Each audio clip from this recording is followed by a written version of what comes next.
হে viewers, welcome Sanjay প্রসাদ blog. তো good morning আমার হয়ে গেছে, অনেকদিন পর আমি বেডটি পেয়েছি। আজকে একটু বেডটি খাবো।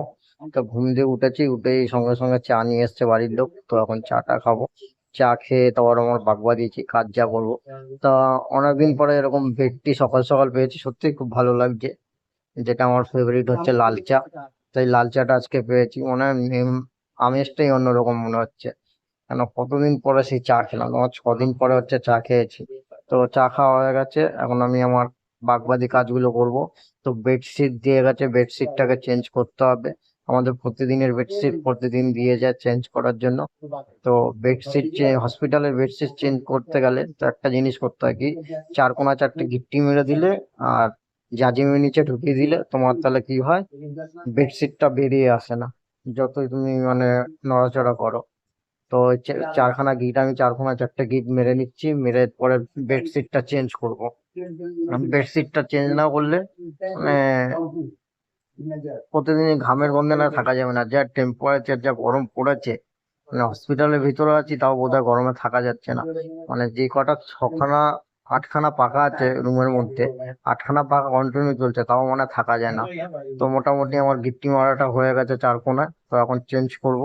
এটা আগের, এইটা আজকের বেডশিট, মানে এটা আগের, এটা হচ্ছে ব্লু কালারটা আগের বেডশিট দিয়েছিল আগের দিনকে।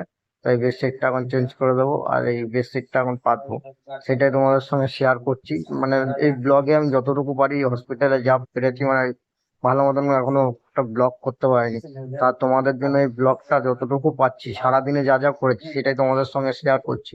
তো ভিডিওটা ভালো লাগলে লাইক কমেন্ট সাবস্ক্রাইব করে দিও। তোমাদের ভালো লাগছে কিনা জানি না, তোমাদের মনের মতন হয়তো হচ্ছে না, কিন্তু তোমরা লাইক কমেন্ট সাবস্ক্রাইবটা করছো না। আহ, তো বেডশিটটা চেঞ্জ করতে মানে হেভি হ্যাপা হচ্ছে। হ্যাপাটা হওয়ার কারণটা কি, আমার হাতে যেহেতু এখনো চ্যালেঞ্জ করা আছে, চ্যালেঞ্জটা খোলে নেই, কিন্তু হেবি কষ্ট হচ্ছে চেঞ্জ করতে। তো বেডশিট চেঞ্জ ভেঞ্জ হয়ে গেছে, বসে আছি। তো 12টাও বেজে গেছে, সবার জন্য লাঞ্চ চলে এসছে। তো সবাইকে লাঞ্চ দিয়ে দিচ্ছে। তো আমি হসপিটালে লাঞ্চটা করি না, খাবারটা খাই না, আমার খাবারটা বাড়ির দিয়ে আসে। তো আমি মার জন্য ওয়েট করছি, মা আসবে, ভাতটা নিয়ে আসবে। এইখানে আগে ভাত দিয়ে গেল, এখন হয়তো ডাল না কোনো সবজির ঝোল দিচ্ছে। তো ফাইনালি মা চলে এসছে, ফোন করেছে। তো আমাকে নিচে যেতে হবে মার কাছে। তো এখনো নিচে যেতে পারিনি। তো এদেরকে এখনো খাওয়াই যাচ্ছে। এই মাংস নিয়ে এসেছিল, আমার বলছে তুমি মাংস খাবে, আমি বলছি না। তো আমার মা চলে এসছে, আমার লাঞ্চটা হয়ে গেছে, এখন আমি তরমুজ খাচ্ছি। তরমুজ খেয়ে দিয়ে বাকি কাজগুলো কি করছি তোমাদের সঙ্গে শেয়ার করবো। আর তরমুজটা সত্যি কথা বলছি, গরমে তরমুজ খাওয়া মানে হেভি ব্যাপার। ঠান্ডা ঠান্ডা তরমুজ, আর কি মিষ্টি তরমুজটা, এত বড় তরমুজ নিয়ে এসছে। মাকে বলছি জানো আমার শরীর খারাপ, তুমি তরমুজটা তো কেটে নিয়ে আসতে পারতাম। মা বলছে বাবা সময় পাইনি, যেটুকু পেয়েছি নিয়ে এসেছি। আর মা ফাইনালি চলে গেল, মনটা খারাপ হয়ে গেল। সারাদিন পরে এই মাকে একটু দেখতে পাই। তো বউ আসে, বউয়ের সঙ্গে অতটা ভিডিওটা, পুষ্পার সঙ্গে অত ভিডিও করি না।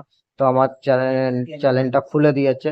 তো চ্যানেলটা খুলে দেওয়ার পর অনেকটা রিলিফ পেয়েছি। এবার যাবো একটু ভালো মতো স্নান করতে, কারণ অনেকদিন স্নান করিনি। তো স্নান টান করে এসছি, এবার একটু ঘুমাবো, ঘুমিয়ে টুমিয়ে নেবো। ঘুমিয়ে বিকালে উঠে কি করি, আর স্নানটা আমি একটু লেট করে করি কেন হসপিটালে, যে গরমের মধ্যে যদি আগে করি না, পুরো গায়ে হাত পা চিটচিট হয়ে যায়, তার জন্য পরে একটু বেলাটা পড়লে করি। তো ঘুম দিয়ে উঠে গেছি, এসে একটু টিফিন করে লবিতে বসেছি, লবিতে বসে তো এবার লবিতে একটু ঘুরলাম, ঘুরে টুরে এবার যাচ্ছি বেডে। বেডে গিয়ে রাত্রি হয়ে গেছে, রাত্রি হবে, ঘুমাবো। ভালো থেকো, টাটা। আমার ব্লগটা এখানেই। তো তোমাদের ভিডিওটা ভালো লাগলে লাইক কমেন্ট সাবস্ক্রাইবটা করে দিও, টাটা। তারপর বাইরে কেউ অত বেরিও না, বাইরে হয়তো অনেক টেম্পারেচার আছে, আর আমি হসপিটালে আছি বলে অতটা বুঝতে পারছি না। সবাই ভালো থেকো, সুস্থ থেকো, টাটা।